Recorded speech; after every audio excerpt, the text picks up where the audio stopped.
Well, hey there, Principalship class. Hope you're doing well. Can't wait for us to get back together again. So the second video for Module 2 to kind of give you some information. I've got so many thoughts that I want to share. I will tell you I didn't really sleep the night afterwards either. And so many things going through my mind about how the class went.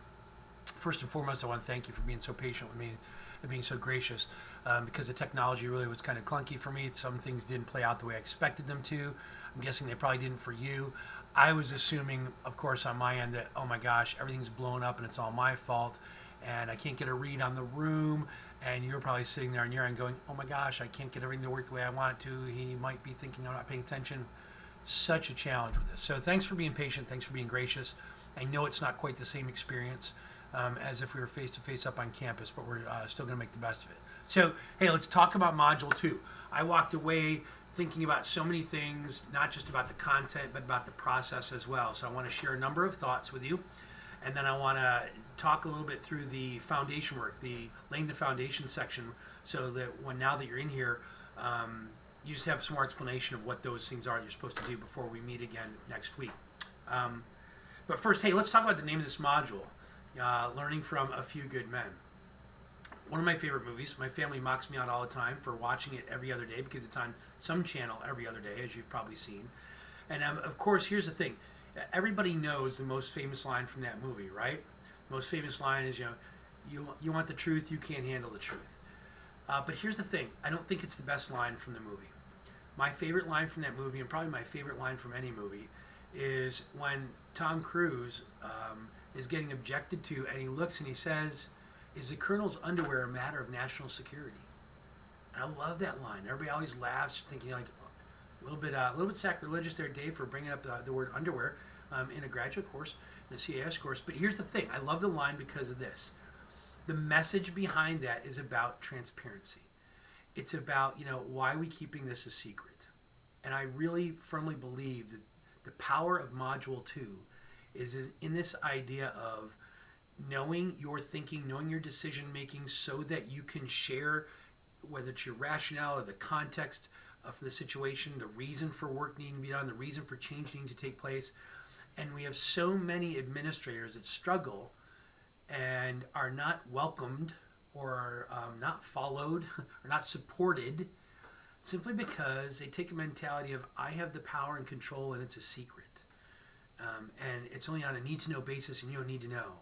Or I'm going to micromanage that. Those types of thinking. And it really, for me, my leadership style centers a great deal around as much information as I can tell people about what I'm thinking, why I'm doing what I'm doing, why I think it should be like this, the better. This isn't like a win or lose. It's about getting buy-in, and it's about people getting on board. And I think they do deserve explanations of things. I think if I have a good reason for something as a leader, they do deserve that explanation. They do deserve to know why I'm doing what I'm doing and what I feel strongly about. As a matter of fact, I think most people appreciate that, respect that, and they're much more likely, even if they don't agree with the decision, to get on board with the work and the change you're trying to implement. So this module is really all about that. It's about, is the colonel's underwear a matter of national security? And no, when it comes to a great deal of our decision making, it doesn't need to be. There's very few things that I think it's necessary for us to keep from staff or keep from parents or keep from, students it's different because of developmental levels. But from the other adults, I think there's a lot more that we can tell them and communicate to them about our thinking, our decision making, and our leadership that will actually endear them to us and garner more support. So that being said, a couple of things about Module 1. I walked away with two big realizations. Number one, that we didn't have as much time in the class for discussion. It was a lot of me talking at you. And I get that first night can be like that, but I want to try and eliminate that so that we have more student to student, student to teacher interaction, more dialogue around things. And so I'm going to try and structure it a little bit differently so that there's much more discussion and processing time happening during our synchronous learning.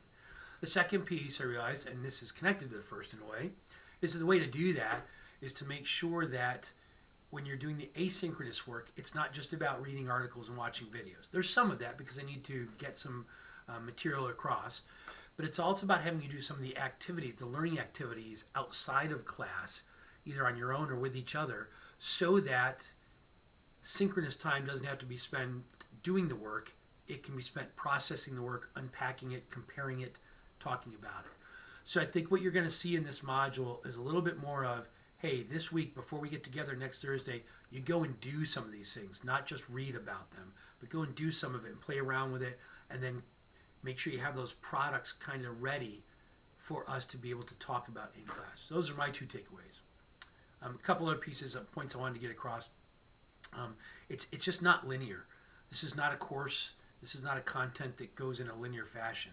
There are all of these individual kind of points that are related, and I'm really going to push you to construct your own knowledge around it, to connect the dots in a way that you can internalize, you can transfer, and you can apply to any number of situations, that we could plug in any type of content and you'd be able to be effective in leading and making decisions around that. But this is not a linear course. And the other piece is just there's just nowhere near enough time. If you think about it, 5 classes that are about 3.5 hours a piece at most, it's just there's no way I can convey to you all the content, all the nuances, all the experiences of the principalship. So we're going to try and pack so much in. And for that reason, there's probably going to be a lot each week that you're doing outside of the class, because it's just kind of the way the structure is going to have to work to make the most of our time in class. So your feedback to me, there were some great things that you shared in your exit tickets about what squared up with you or what points resonated with you. The question about what's still circling around was very, very strongly, the response was around the goals and the objectives and the action steps, especially because that's going to turn into your one-year action plan. Got to have a little Dunkin' during this. So I want to actually start there to kind of pick up where we left off in Module 1 with the piece that's probably the most distant from you right now, or the piece that you have the least amount of opportunity to play around with, and give you some more context for it, some more explanation around it, a little bit more support around it, so that in between now and next week you can do some work outside of class that we can look at closer in class. And the first piece is around American High is our playground. I want you to really get into that scenario and dig down and find different things. Don't just read it at a surface level. Challenge yourself to look for subtleties in there, little nuggets that could be used for making a one-year plan. Analyze it a lot and reread it so that you really have a strong grasp of that scenario. We're going to use that to play around with in small groups, so that when you go off individually to do your own one-year plan, you've had a chance to hear somebody else's thinking, get it wrong and then get it right and fix it and modify it, and again, play in the sandbox with American High.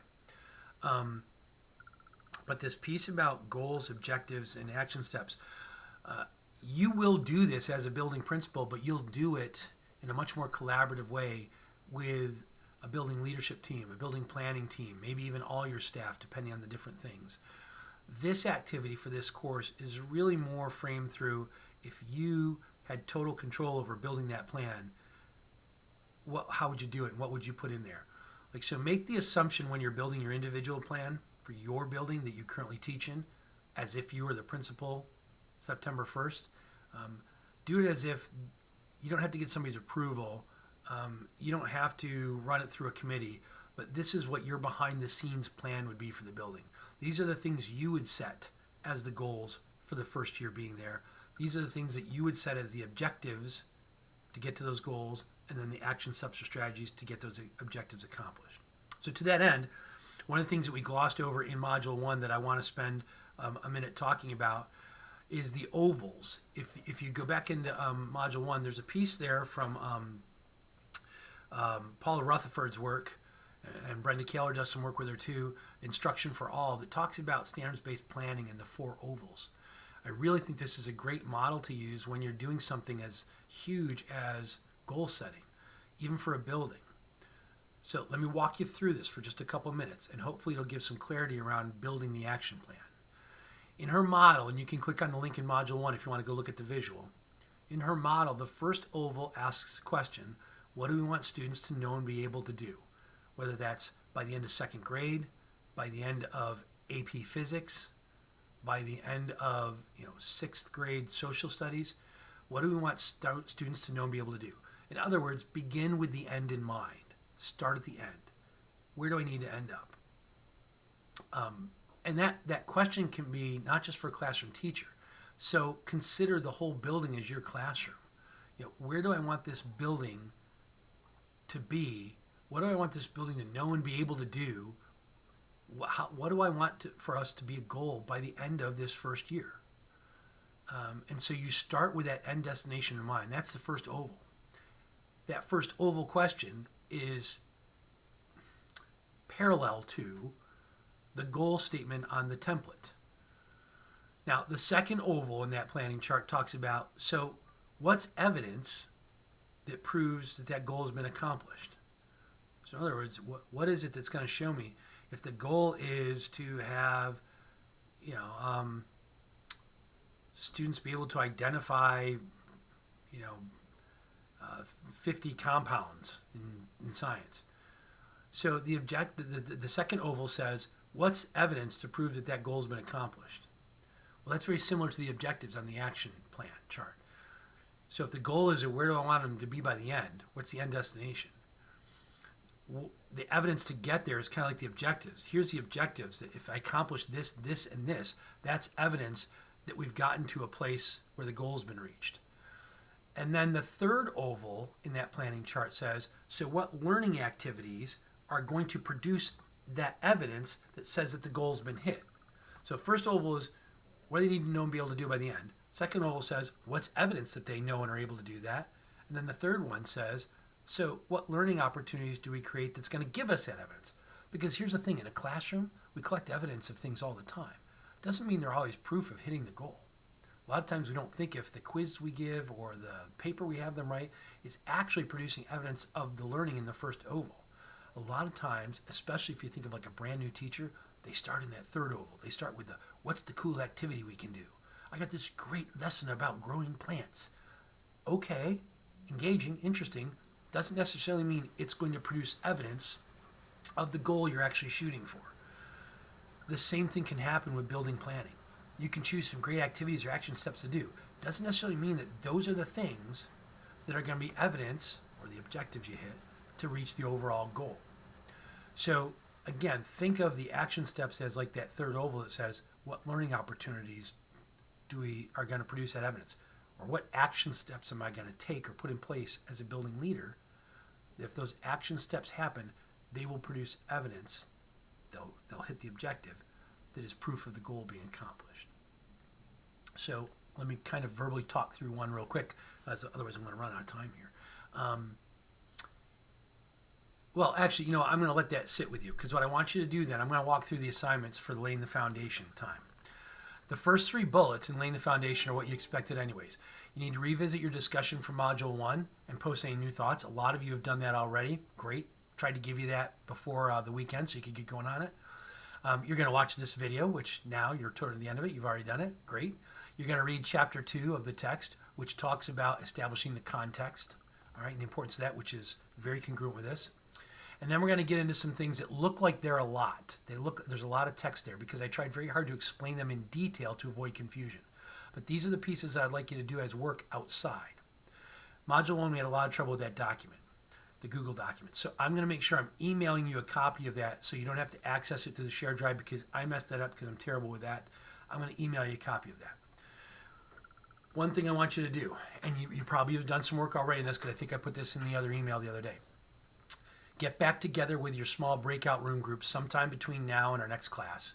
Spend maybe 30 or 60 minutes at most and create that goal sheet for American High that you may have started playing around with. You might have lost it because somebody typed out over it and we didn't know that. You may have not been able to get to the document in time to do it that night.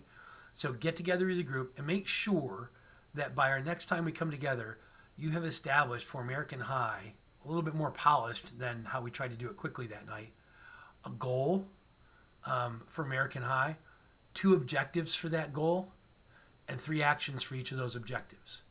So 1 goal, then 2 objectives, and then 3 action steps under each of those objectives. Use that template sheet. So you actually have 2 sheets. Goal, first objective with the actions. same goal, second objective with the action steps. And then when you're complete with that, make sure somebody from your group shares it with me so I can look at it and give some feedback.